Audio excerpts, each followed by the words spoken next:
All right, hello. Today we are in Fukuoka, Japan. I am Drew Badger, the co-founder of EnglishAnyone.com, and I'm excited to show you a nice, calming, relaxing tea. Maybe it won't be a tea ceremony, but we'll have a little bit of Japanese tea here in Fukuoka, Japan.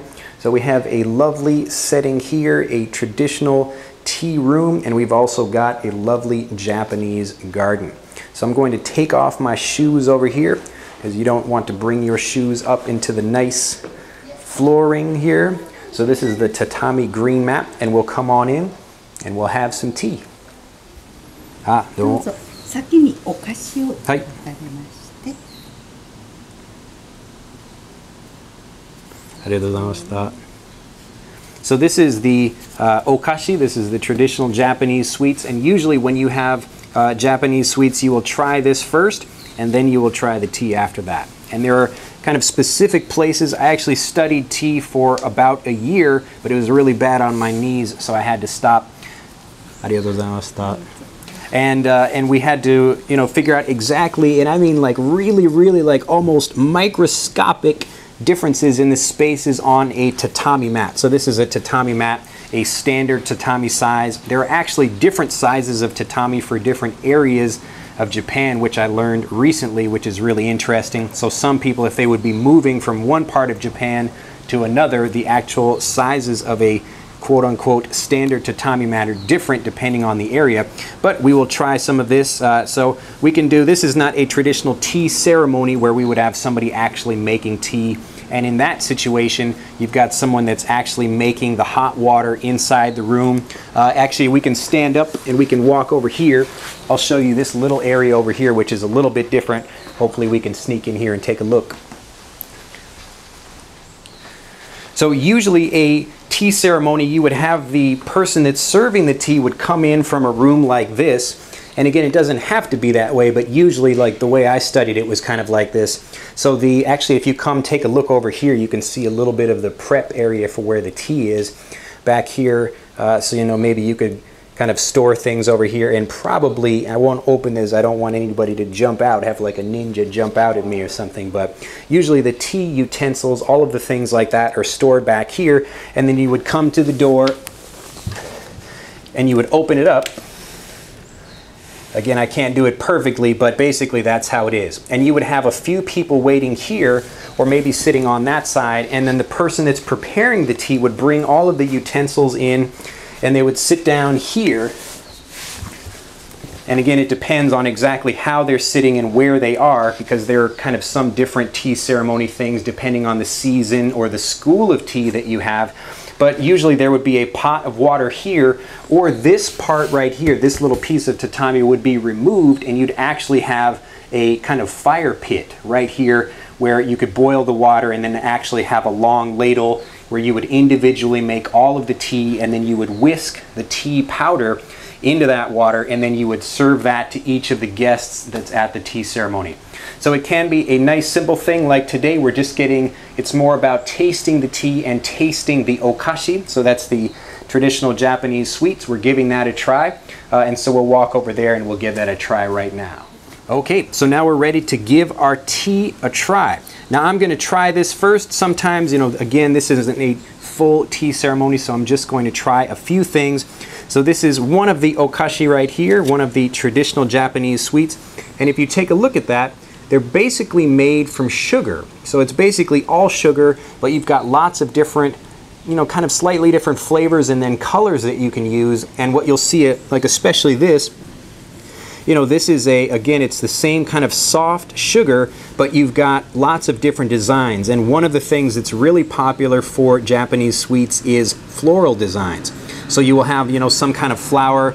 This thing here, it's regular, just the same kind of sugar thing, and it's just got, a little bit of green and pink and brown on the white here, just as a little bit of an accent.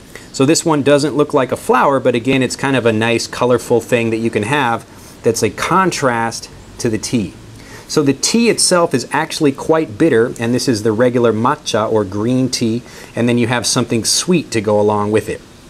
So again, when she served this, she put it right here for me and not here, and not over here and not here, and there are specific places that you put that. And really, when I was studying tea, I remember my teacher was sitting over here and she would tell me, okay, like bring the tea bowl and put it right here. And I am, you know, if you've ever seen me in person, I'm much bigger than typical Japanese woman who's teaching tea. So maybe like her knees would come up to like here, but my knees are coming up to here. So I'm much bigger than her. You know, I'm taking the tea and it's really difficult for me to try to like actually make it in like a particular spot like this. And she would say, no, put it closer. And I'm kind of doing like this and making the tea.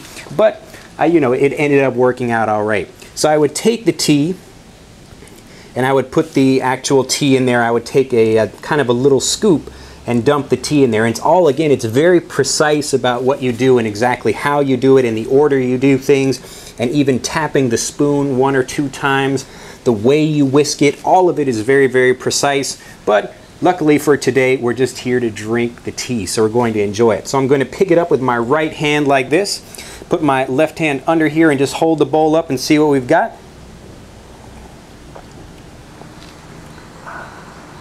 Very delicious. Now, I wish I could put that through to the camera, but it's very delicious.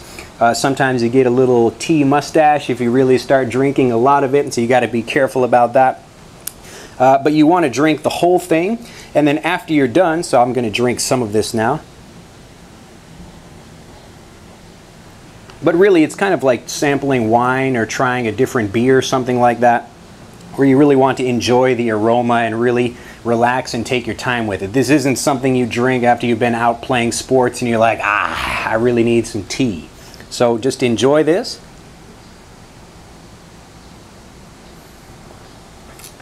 Very delicious.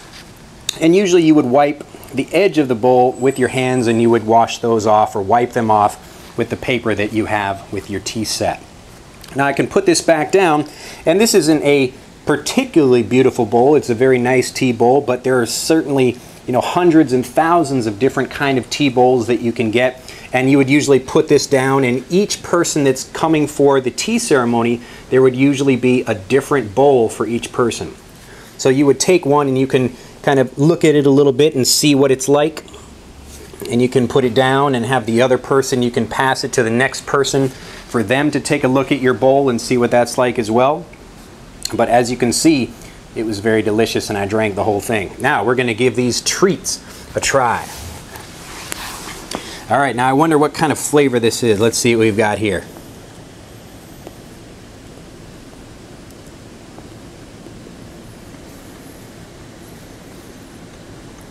Definitely sugary, very sweet. Again, this is a typical kind of flavor that you get where it'll have maybe a little bit of, you know, like it kind of depends on the flavor of it, but usually just that kind of, it's a mild but sweet, sugary thing, sugary flavor, and it's a really soft, soft texture when you bite into it. But it's very, very delicious. Now we'll try this one as well. I can't place the flavor. This is a great English expression where you can't quite place something. You can't say exactly what it is. I can't place the flavor. This one definitely has a little bit of some strawberry and some cinnamon in it, which is really nice. But this one's got almost some cinnamon too. It's a really interesting flavor though. But anyway, without worrying about the flavors so much, the whole point of tea is just to sit down and relax and really just to forget about the things that are on the outside of the garden walls here or on the outside of the tea room. So you can kind of focus here, and that's, you know, part of the whole philosophy about focusing on the thing that you're doing. So even though it seems like a lot of work where why don't you just put the tea in there and mix it up and drink it, the whole point is really to sit down and relax, and then you kind of forget about the other things that are on the outside of the tea room. So you can enjoy here, and we'll take a walk outside and I'll talk more about Japanese gardens in a minute, because that's actually the main reason I came to Japan in the first place. And in all of the years I've been making videos for YouTube, I haven't yet really gone out and shown a video of a Japanese garden. So we're going to enjoy our tea, have a look around, and we will come back in just a moment and take a look at the garden.